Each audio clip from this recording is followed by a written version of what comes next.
E aí, rapaziada, então, vou falar um pouco da primeira fase aí da síntese proteica, que também ela serve tanto para síntese proteica quanto para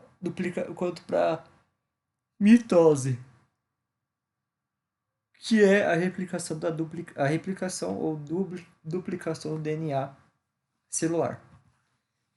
Vamos lá, o que que é isso? Nada mais é do que eu falei, um processo que ele ocorre tanto na mitose quanto quanto na síntese proteica, que acontece o quê? Nosso DNA ele duplica. Então a gente tem 46 cromossomos, ele fica com 92, e é isso.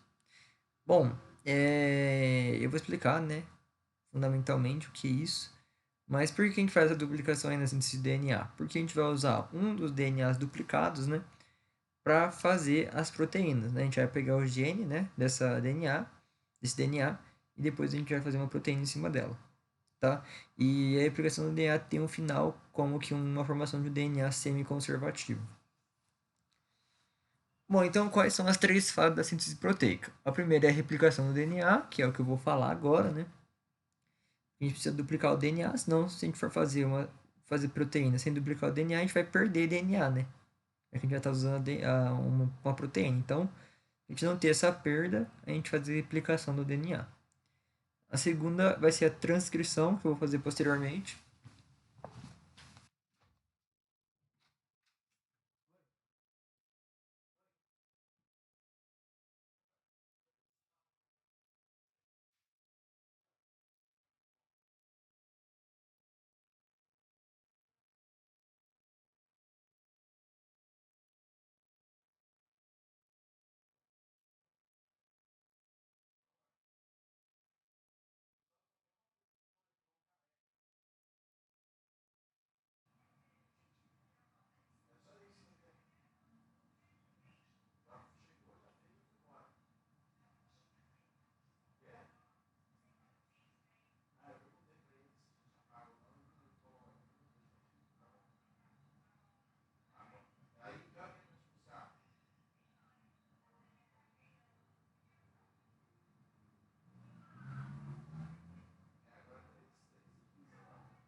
Então, voltando, a segunda fase vai ser a transcrição, que a gente vai pegar o DNA duplicado e vai passar para o RNA. A gente chama de transcrição por quê? Porque ele vai ser um nucleotídeo do DNA e vai passar a ser um nucleotídeo do RNA, somente isso, tá?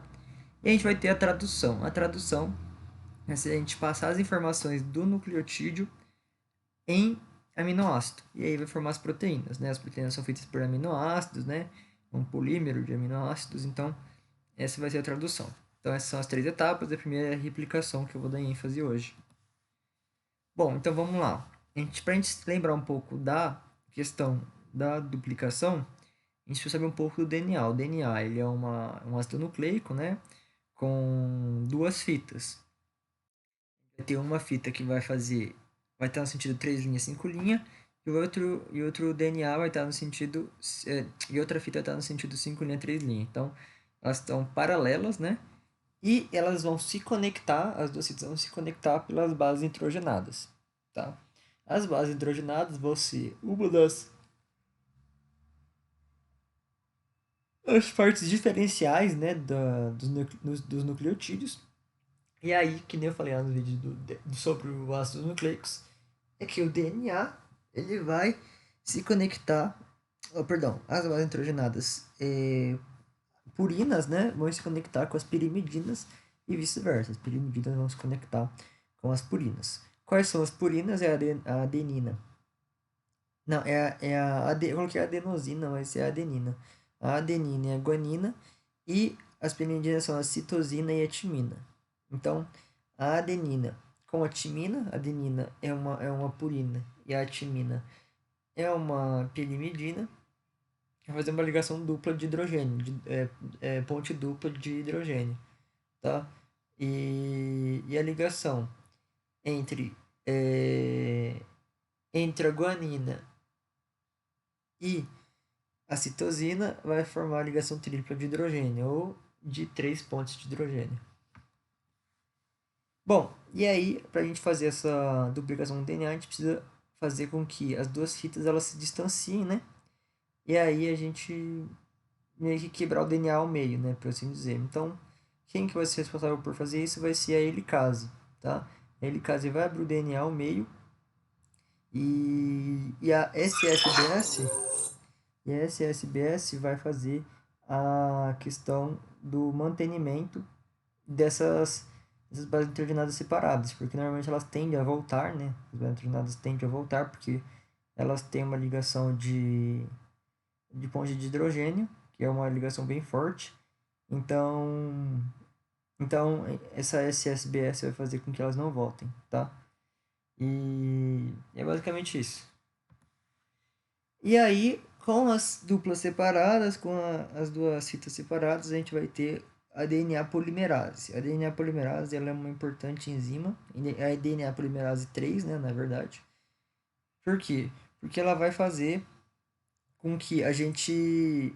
Porque a gente separou as duas fitas, né? E aí essa DNA polimerase vai completar essas duas fitas, né? Essas duas fitas separadas. E aí a gente vai ter dois DNAs com dupla hélice, né? Basicamente isso. Então, é isso que a gente precisa saber. Formando isso, esse DNA com duas hélices, a gente vai ter toda essa questão aí e vai ter dois DNAs. Então, por isso que é semi-conservativa, porque o DNA prévio, né, o primeiro DNA que eu estava falando, o primário, ele deu origem a dois DNAs, porém metade, metade, né? E as outras polimerases? A gente tem outras polimerases, como polimerase 1, 2, 4, 5, porém elas são normalmente de reparo somente, e elas foram descobertas pelo Escherichia coli, né? Pela E. coli. Já falei um vídeo sobre a E. coli aqui, né? Falei sobre as infecções do trato urinário e ela é a principal bactéria que faz isso, então. Dessa bactéria que a gente conseguiu descobrir as questões das polimerases. E é isso.